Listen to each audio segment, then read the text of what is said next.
I read somewhere that women in Nagasaki and Hiroshima, when the bomb fell, if they were wearing white kimonos with dark shapes on them, the white would reflect the heat away from their skin and the black would absorb it in. So they ended up with tattoos on the skin in the shape of kimono patterns. And that image just struck me. And so I literally started just with that image, a woman with birds burnt onto her back.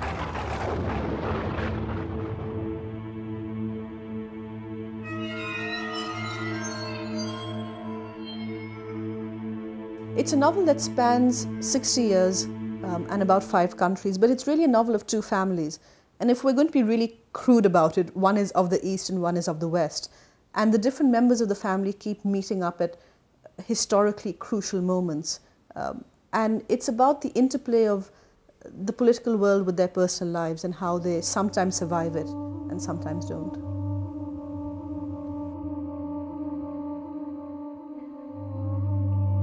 I suppose it must start with my own family story. None of my grandparents were born in the place they ended up.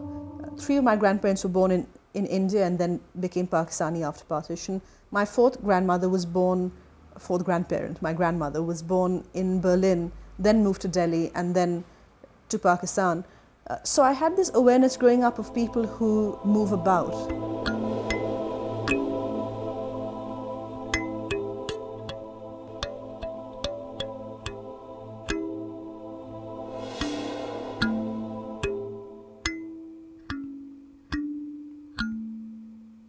He thinks she's still in mourning for Conrad who died. And she, because she's scarred by the bomb, thinks that no man could ever physically be interested in her or attracted to her. And he's the first man to make it very clear to her that those atom bomb burns play absolutely no role in the way he thinks about her. If anything, it makes him feel more tender towards her. And that for her is a huge deal. That she never dreamt that someone would be able to look at those burns and not see ugliness.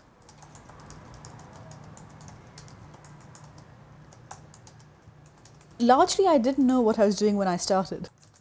I knew that I was interested in the bombing of Nagasaki, and I knew that the novel would eventually end up in contemporary times. And at first I thought it would end up in a contemporary world with India and Pakistan both possessing nuclear bombs, both on the verge of war. But as I was writing the book, it became evident to me, although not for a long time, that it was leading to a sort of war on terror world.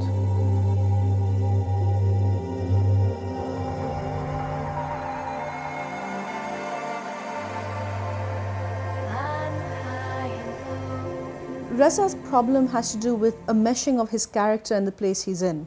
So he's growing up in a Karachi where there aren't a lot of foreigners. So he looks different because his mother's Japanese. And he feels this makes him an outsider because he's not generally recognized as Pakistani. He's teased for his Japaneseness.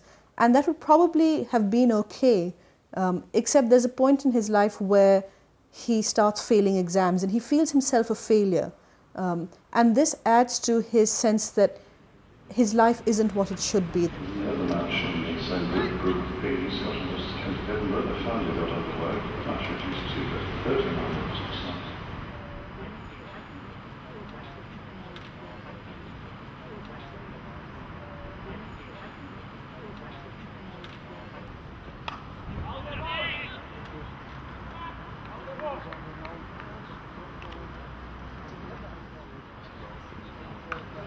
Cricket is the great national obsession of Pakistan.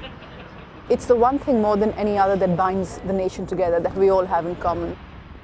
It's also very often, or at least it has been, the one thing that we feel there is to be cheerful about. There are 3 points where cricket comes up. Very early on, we learn that the young English boy, Harry Burton, has been learning cricket from the Indian employee, Sajjad. Which is a sort of reversal of the colonial stereotype, because of course the English brought cricket in. But it's already, looking forward to a day where it's the subcontinent which dominates cricket.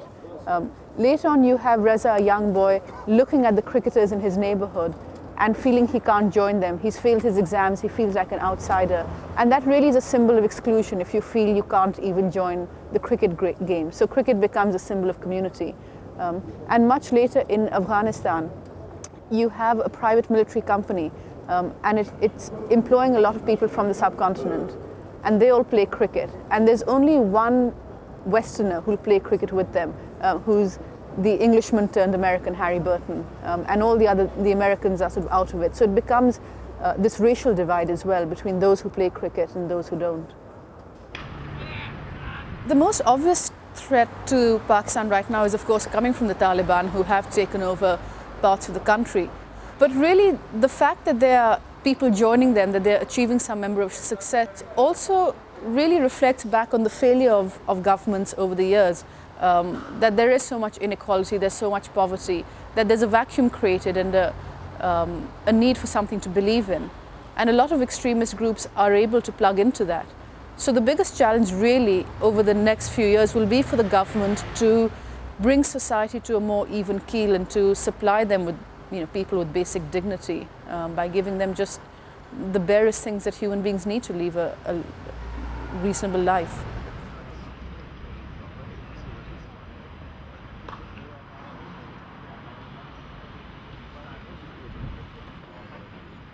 I think if you're writing about places like Pakistan and Afghanistan in the 80s, if you're writing about New York in 2002, if you're writing about Japan the day the bomb fell, how does it not become political? Even if you're only writing about what's happening in the domestic world, the political comes in through the doors and windows. And it's certainly a novel aware of that, and I don't shy away from the term political.